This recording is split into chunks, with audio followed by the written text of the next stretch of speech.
अस्सलाम वालेकुम, this is doctor एमन परवेज़ और आज हम बात करेंगे एक मेडिसिन के बारे में जो कि बहुत ही कॉमन मेडिसिन है जिसका नाम है ऑगमेंटिन।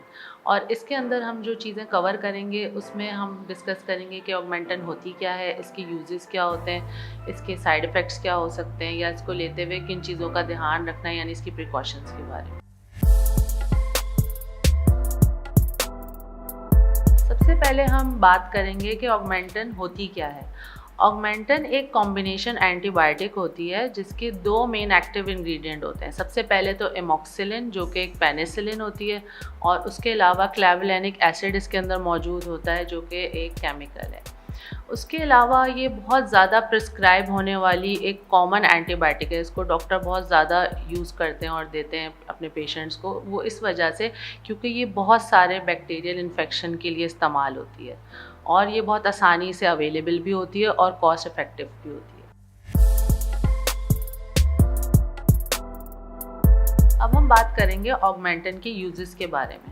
इसके सबसे कॉमन यूजेस में जो सबसे ज़्यादा ये प्रिस्क्राइब होती है उसमें है ये फेफड़ों के ये इन्फेक्शन के लिए इस्तेमाल होती है और सांस की नाली के जो इन्फेक्शन होते हैं जैसे हलक का इन्फेक्शन हो गया, नमोनिया हो गया या ब्रोंकाइटिस हो गया, उसमें ये इस्तेमाल होती है। उसके अलावा ये कान के इन्फेक्शंस के लिए यूज़ होती है, किडनी और यूरिन के इन्फेक्शन के लिए यूज़ होती है, साइनस के इन्फेक्शन के लिए भी ऑगमेंटिन दी जाती है या सॉफ्ट टिश्यू और स्किन के इन्फेक्शन जो होते हैं उसमें भी दी जाती है ये, या दांतों में अक्सर लोगों को दांत निकलवाने के बाद पस पड़ जाती है, एब्सेस हो जाता है तो उससे भी इन्फेक्शन हो जाता है, उसमें भी ये यूज़ होती है। उसके अलावा कभी कभार हड्डियों और जोड़ों के कुछ इन्फेक्शन होते हैं उसमें भी ये इस्तेमाल होती है।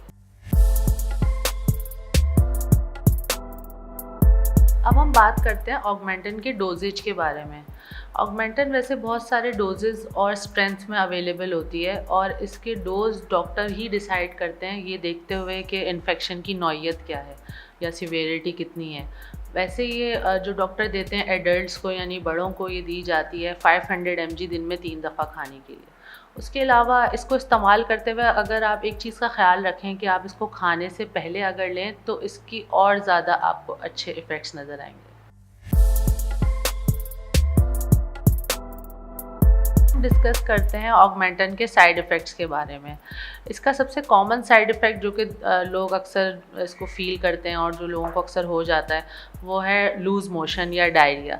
और इसके इस्तेमाल से अगर ये ज़्यादा दिन तक लोग यूज़ कर रहे होते हैं तो अक्सर लोगों को डायरिया हो जाता है या लूज़ मोशन हो जाते हैं। उसके अलावा ये है कि इसका एक और साइड इफ़ेक्ट होता है कि इससे एलर्जिक रिएक्शन भी हो सकते हैं, स्किन पे रैशेज़ हो सकते हैं, नौज़िया हो सकता है या वॉमिटिंग की शिकायत भी हो सकती है।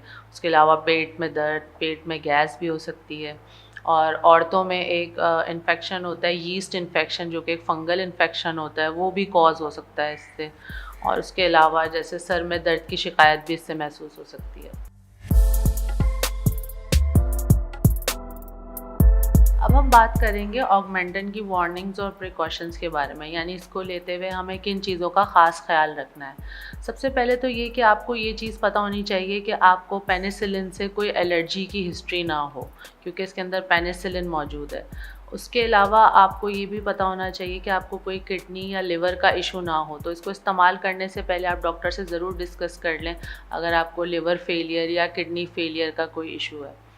उसके अलावा आपको एक चीज़ का और भी ध्यान रखना होगा कि इसको इस्तेमाल करने से पहले आपको ये भी देखना होगा कि अगर आप को कोई पास में इस तरह की बीमारियां रही हैं जैसे आपको यूरिन पास होने में या ब्लैडर ब्लॉकेज है तो भी आपने इसको बहुत ध्यान से यूज़ करना है। और अगर आपको बहुत ज़्यादा सीवियर डायरिया या लूज़ मोशन की बीमारी है तो आपने इसको डॉक्टर के मशवरे से यूज़ करना है। एक और चीज़ का बहुत ज़्यादा ध्यान रखना है ऑगमेंटिन इस्तेमाल करते हुए कि अगर आप किसी दूसरी बीमारी की दवाएं साथ ले रहे हैं जैसे गठिया की या गाउट की आपने दवाइयाँ अगर आप लेते हैं तो भी आपने डॉक्टर के मशवरे से इसको यूज़ करना है। उसके अलावा खून पतला करने वाली दवाएं अगर आप लेते हैं और उसके साथ साथ अगर आप कैंसर की या ऑर्गन ट्रांसप्लांट की कोई मेडिसिन लेते हैं तो भी आपने डॉक्टर की हिदायत के मुताबिक इसको यूज़ करना है। प्रेग्नेंट और नर्सिंग मदर्स जो होती हैं वो भी इसको डॉक्टर की हिदायत के मुताबिक ही यूज़ करें।